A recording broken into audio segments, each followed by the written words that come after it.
what I started to do when I was a rep is on Sundays, I would literally make a list of what are things that I can do tomorrow that are going to benefit me in a month, in a year. And I'd start to map those things out, throw them onto my calendar.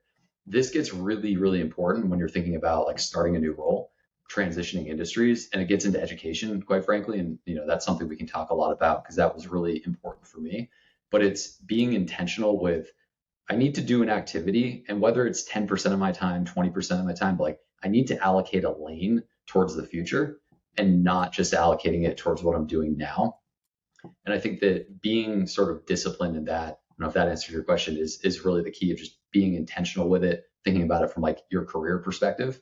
But when you're getting into, let's say, like an opportunity or into a deal cycle, it's thinking about not trying to skip steps.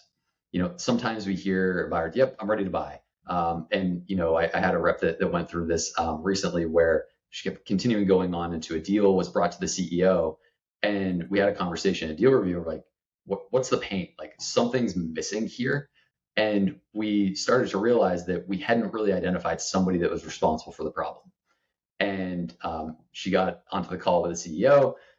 Long story short, we really identified there was no, reason for change. And we went back and said, you know what, we knew this was going to happen. We kind of had a sense of it, but it was not being too eager to get to the end and actually in some ways slowing down. Nobody wants to hear that in a sales cycle. We all want to move faster, can actually help you get to the end or at least mitigate the risk of being, sort of blindsided at the end, because the absolute worst thing that can happen in sales is you take too long to lose a deal.